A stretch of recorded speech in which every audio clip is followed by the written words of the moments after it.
Terima kasih Bu Tina. Kita lanjutkan langsung ke Ibu Dea. 20 menit Ibu Dea, silahkan.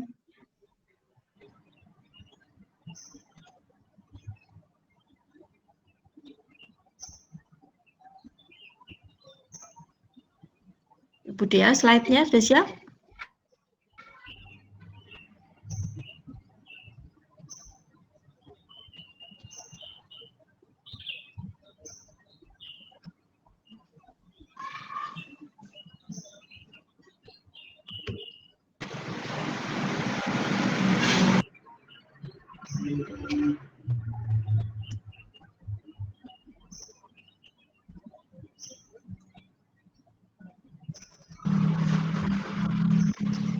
Budaya belum di-unmute. Budaya suaranya belum dengar.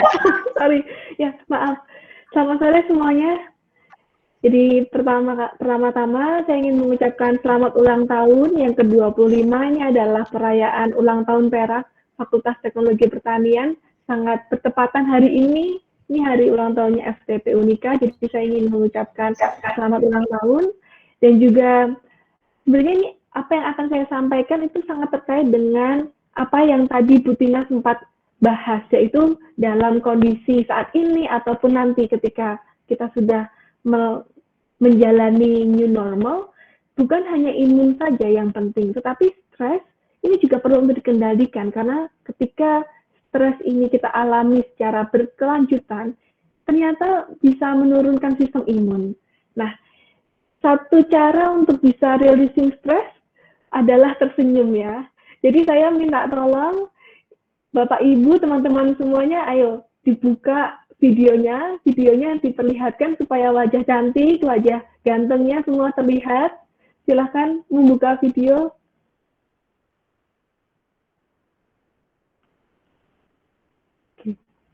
Silahkan buka videonya. Mana wajahnya yang cantik, yang ganteng? Nggak apa-apa, belum mandi nggak apa-apa. Ya, oke. Kita saling memberikan senyum, saling memberikan sapaan satu dengan yang lainnya. Ini adalah salah satu cara yang sangat mudah ya, Bapak Ibu, supaya kita bisa releasing stress, tersenyum, tertawa. Oke. Ya. Oke. Terima kasih. Jadi hari ini saya akan memulai dulu dengan new normal. Nah, mungkin apa yang tertampil pada PPT saya ini sudah Bapak Ibu dan teman-teman semua sadari juga. Ya, ini saya ambil dari detik.com, ada sederet aturan ketat nantinya yang akan diberlakukan di KRL selama new normal. Nah, jadi biasanya nih, kalau sama suami atau sama istri, duduknya selalu jajaran gitu ya, bermesraan. Nah, ini dengan kondisi new normal, maka ada banyak perubahan, tidak boleh berdekatan, harus ada jaraknya. Nah, biasanya yang sering telepon, entah telepon keluarganya, ya, ini juga tidak diperkenankan lagi ketika new normal. Dan ada banyak sekali perubahan di sini. Jadi, ketika kita menyadari apa sebenarnya new normal, ini saya ingin flashback lagi apa yang disampaikan oleh Presiden kita tercinta, Presiden Joko Widodo. Pada saat itu beliau menyampaikan bahwa dalam kondisi COVID-19 ini, berdamai dengan COVID ini bukan berarti kita menyerah, ya. Tetapi yang akan kita lakukan adalah beradaptasi. Semua akan mulai lagi dari awal, akan ada banyak perubahan yang akan terjadi di dalam hidup kita, yang kemudian kita sebut sebagai new normal. Beradaptasi ini bukanlah hal yang mudah, teman-teman. Dan juga Bapak Ibu semua. Kita pasti mengalami itu ya, proses adaptasi lagi, semuanya berubah. Dan tentunya dalam nantinya penerapan new normal, kita akan ada banyak perombakan protokol kesehatan terkait dengan bagaimana menghindari penyebaran infeksi COVID-19 ini juga akan semakin diperketat lagi. Nah, di sini ketika seseorang beradaptasi, pastinya kita akan masuk lagi ke zona yang kurang nyaman. Sesuatu yang baru ini bukan hal yang mudah untuk kita ikuti.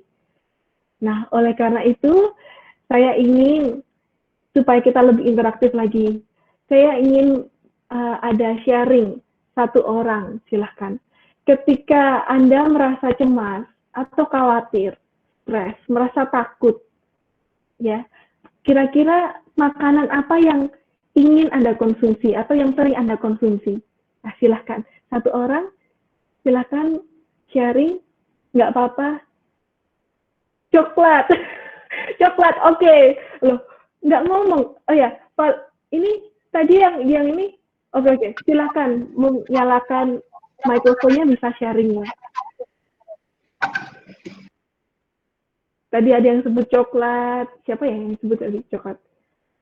Oh, Valerina. Valerina? Halo Valerina, bisa di-unmute mikrofonnya?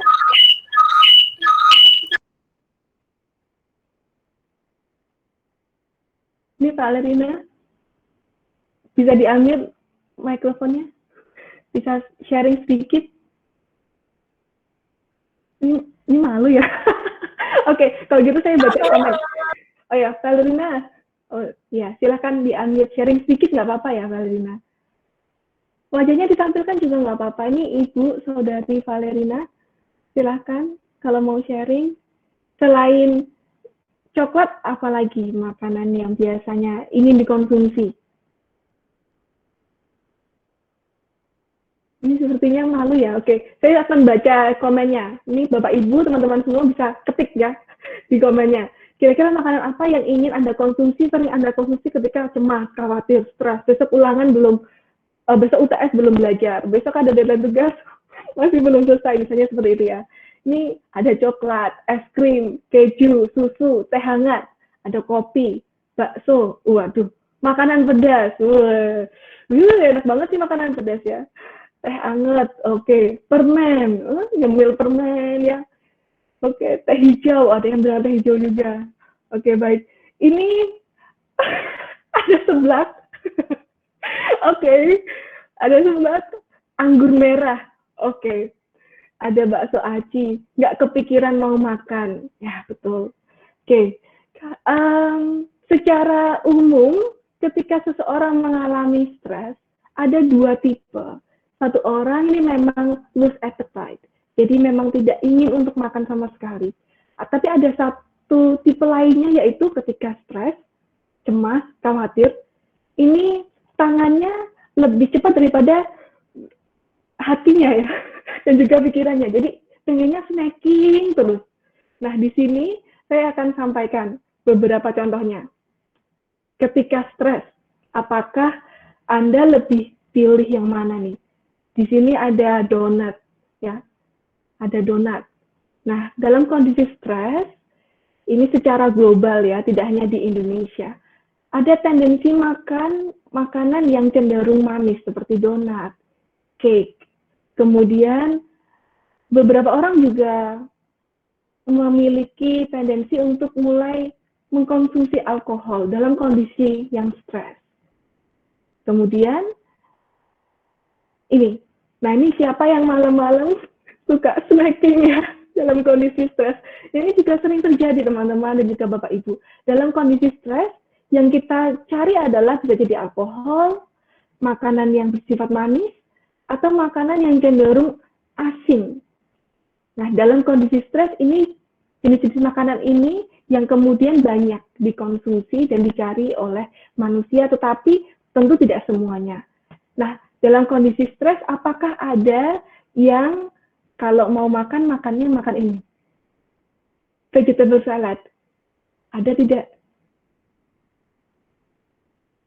Nah, ini sangat jarang ya. Dalam kondisi stres, orang biasanya akan sukanya makan yang manis, yang asin, penuh dengan karbohidrat. Dan jarang sekali ketika stres, kita kemudian mencarinya makanan yang sehat seperti ini, vegetable salad. Nah, ini tentu tidak semua orang, tapi memang kebanyakan seperti itu. Nah, padahal yang dibutuhkan tubuh untuk bisa menurunkan hormon kortisol, yaitu hormon stres, ini adalah makanan sumber vitamin dan juga mineral. Nah, nanti saya akan berikan bocoran vitamin mineral apa sih yang bisa gitu ya untuk meredakan stres yang sedang dialami.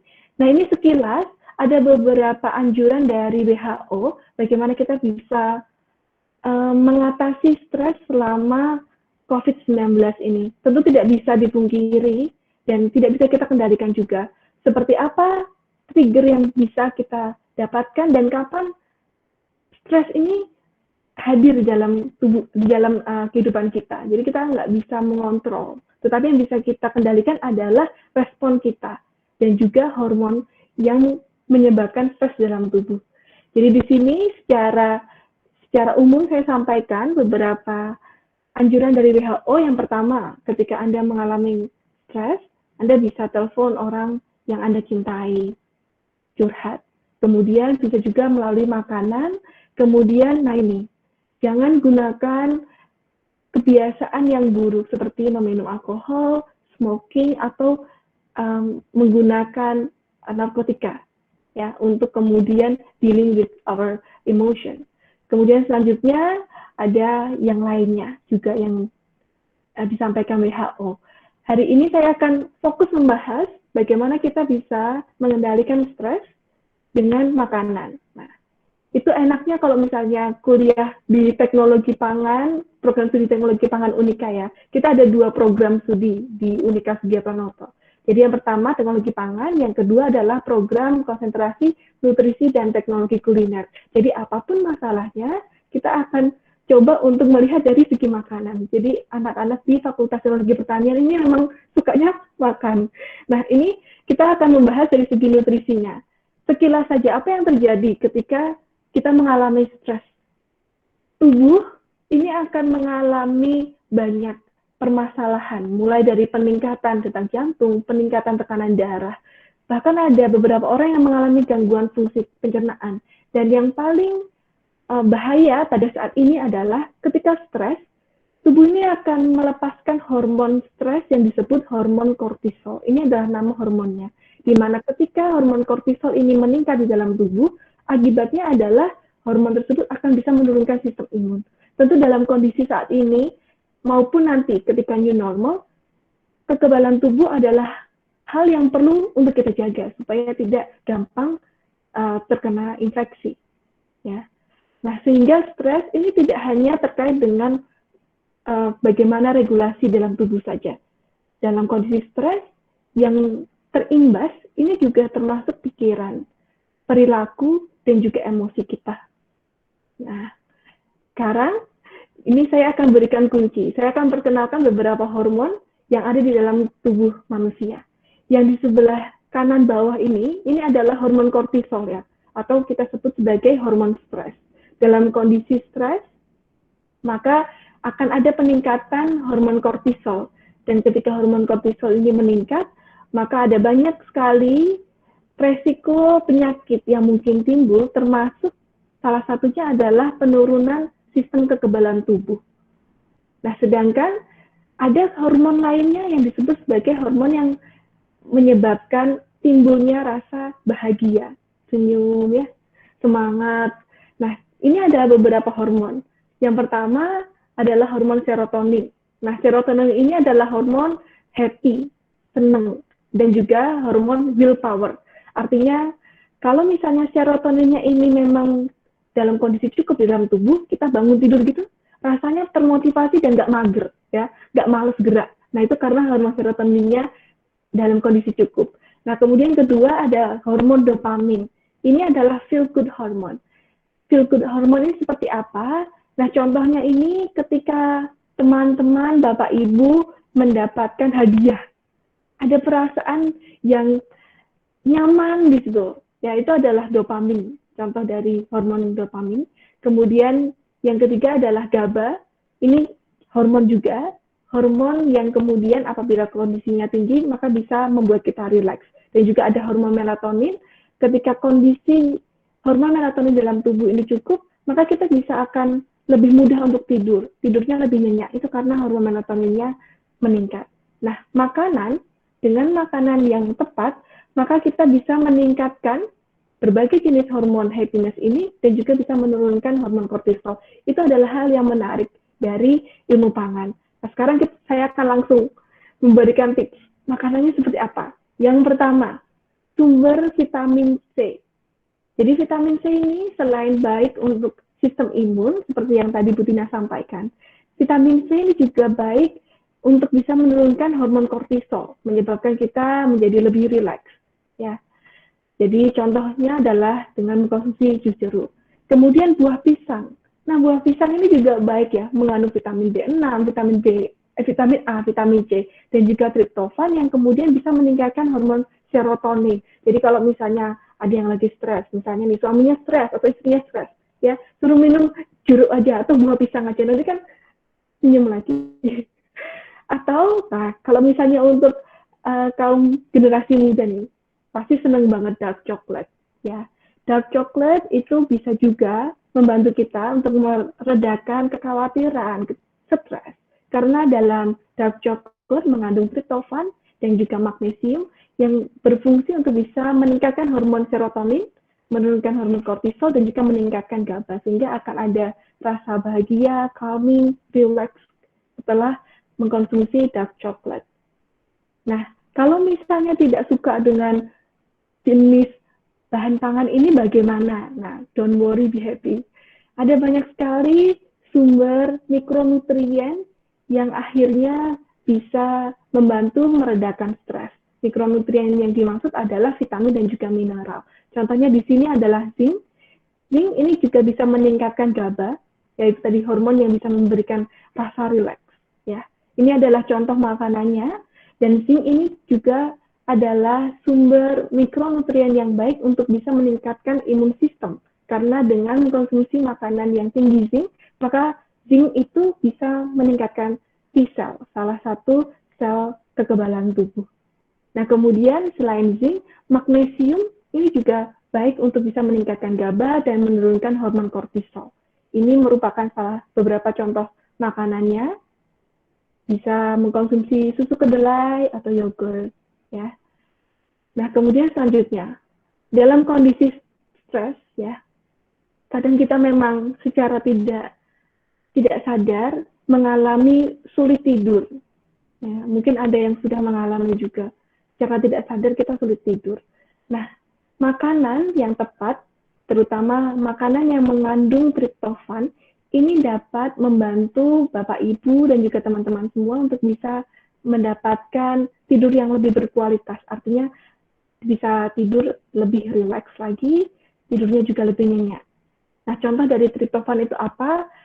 Triptofan banyak terdapat pada dairy product seperti susu, yogurt, keju.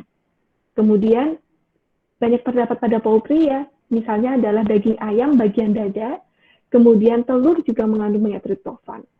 Kemudian bagi yang memang hanya bisa mengkonsumsi makanan nabati, maka bisa juga mendapatkan triptofan dari sayuran hijau seperti bayam, kemudian produk kedelai seperti tahu, susu kedelai. Nah, biasanya sebelum tidur, kalau waktu kecil ya, pasti mama atau papa memberikan susu hangat sebelum tidur atau susu kedelai hangat sebelum tidur. Nah, itu memang bisa membantu supaya kita bisa tidur lebih lelap, tidur lebih gampang lagi. Nah, di sini sekilas saya akan sampaikan bagaimana peran triptofan. Triptofan ini adalah kita sebut sebagai prekursor yang kemudian akan diubah menjadi 5-HTP. Yang kemudian setelah terdapat 5-HTP disintesa dalam tubuh, maka akan diproduksi serotonin. Serotonin yang tinggi ini kemudian pada malam hari ketika kita akan tidur, lampunya sudah dimatikan, maka serotonin ini akan bisa terkonversi menjadi melatonin, yaitu tadi sleep hormone. Nah, sehingga salah satu strateginya adalah ketika kita serotoninnya tinggi, artinya dalam kondisi pagi-pagi kita udah senang, sepanjang hari kita juga kondisinya senang ya, serotonin adalah happy hormone, maka cenderungnya pada waktu malam orang yang sudah happy, moodnya baik sepanjang hari akan memiliki tendensi untuk bisa tidur lebih nyenyak. Begitu juga sebaliknya, apabila pada hari itu kondisi serotonin rendah, artinya kita stres, ya, marah-marah, sensitif, maka biasanya waktu malam cenderungnya kalau berkepanjangan juga, maka akan mulai ada kesulitan untuk tidur. Ini adalah satu strategi makanan tertentu, ini dapat meningkatkan serotonin sehingga nantinya ketika sebelum bobo, sebelum tidur, melatoninnya tinggi, maka kita bisa lebih nyenyak lagi tidurnya. Nah, itu sekilas. Dan menyambung tentang Bu Tina tadi, ada juga relaxing herbal tea. Nah, ini adalah beberapa contohnya sebenarnya ada banyak sekali herbal tea yang bisa membuat kita relax. Nah, saya berikan tipsnya. Ini yang kemudian saya coba untuk terapkan juga di kehidupan saya. Jadi waktu pagi-pagi yang bisa dikonsumsi, yang biasa saya konsumsi adalah green tea. Kenapa green tea? Karena green tea ini mengandung komponen yang disebut dengan L-theanine yang kemudian bisa mereduksi ketegangan otot ya. Jadi biasanya kalau stres itu kan daerah tengkuk, ya leher bagian belakang, ini rasanya tegang banget. Nah, dengan green tea ini bisa mereduksi ketegangan itu. Dan juga green tea mengandung kafein dalam jumlah yang sedikit, sehingga itu membantu saya untuk bisa fokus untuk mengerjakan pekerjaan.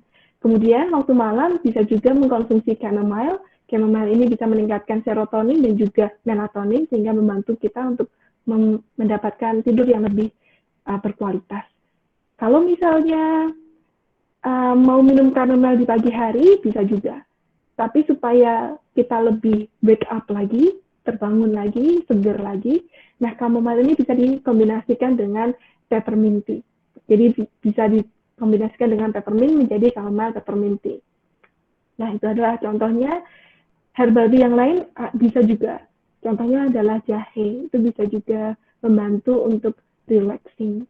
Nah, ini adalah quick nutrition tips saya berikan untuk sekedar merangkum sebenarnya bagaimana nutrisi yang baik supaya kita bisa baik imun sistemnya, tidak gampang sakit dan juga kita moodnya baik juga ya. Jadi yang pertama ada beberapa jenis makanan yang perlu dihindari, yaitu pertama poor diet, tinggi kolesterol, tinggi karbohidrat, tetapi rendah vitamin dan juga mineral. Kalau kita kembali lagi ke imun sistem, sel imun di dalam tubuh yang mereka butuhkan adalah vitamin dan juga mineral. Sehingga poor diet ini perlu untuk dihindari. Kemudian hindari juga mengkonsumsi alkohol dan juga membatasi makanan, minuman yang mengandung kafein, apalagi ketika kondisi stres. Karena sekali lagi ketika dalam kondisi stres kita terlalu memaksakan diri, ya. Kemudian mengkonsumsi kafein supaya melek sepanjang hari, itu akhirnya sebenarnya tidak akan membantu untuk releasing stres. Yang ada malah nantinya akan kurang tidurnya dan kemudian ada komplikasi lain yang membuat mood dan juga imun sistem menjadi menurun. Kemudian kita ganti pola diet yang seperti ini ke gizi yang seimbang. Dan juga supaya mempertahankan vitamin dan juga mineral, maka jangan terlalu lama memasak bahan pangan. Ya, kita prosesnya minimal saja. Konsumsi banyak vitamin dan juga buah sayur, serta probiotik, seperti misalnya yogurt, dan juga be happy. Oke, baik. Jadi itu adalah sekilas bagaimana kita bisa mengendalikan stres dari segi nutrisi. Oke, baik. Terima kasih. Saya kembalikan ke Bu Rika.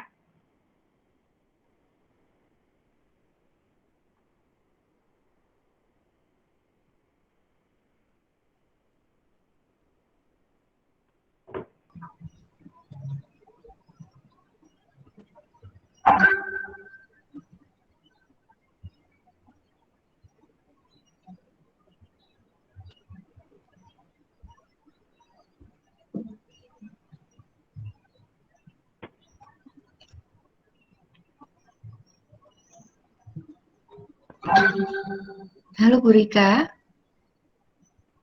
Oke, kalau begitu kita bisa langsung ke tanya jawab, sesi tanya jawab mungkin ya. Iya. Saya mau ini ya menjawab. Ini ada yang menanyakan dari Marleni Purnamasari. Ya, maaf Bu Tina, silakan. Tadi ada tidak bisa direkodkan. Silakan Bu Tina. Iya, makasih Bu Rika. Atau Bu Rika mengawali dulu. Saya kira tidak, langsung saja. Pertanyaannya tadi manfaat meniran pada saat pandemi ini. Ya, terima kasih. Ya, jadi kalau sebagai suplemen herbal itu kan ada 3 level. Yang pertama itu jamu. Ya, jamu itu resepnya turun-temurun gitu ya. ya bahkan sampai ratusan tahun ya, terbukti memberi efek sih. Itu kemudian ada yang disebut herbal berstandar, ya itu sudah dibuktikan ya secara in vitro, in vivo. Kemudian ada tahap level ketiga yaitu fitofarmaka yang sudah diuji klinis. Nah, meniran ini merupakan herbal fitofarmaka yang sudah diuji klinis ke manusia, yang efeknya itu sebagai peningkat imun. Jadi bisa memperbaiki sistem imun tubuh, yaitu tadi mengaktifkan sel-sel tadi, ada mengaktifkan sel makrofag, sel T, sel B, kemudian ekskresi sitokin. Jadi kalau di masa pandemi ini manfaatnya baik karena bisa meningkatkan sistem imun tubuh yang itu memang sudah terbukti secara uji klinis. Itu. Terima kasih Bu Rika.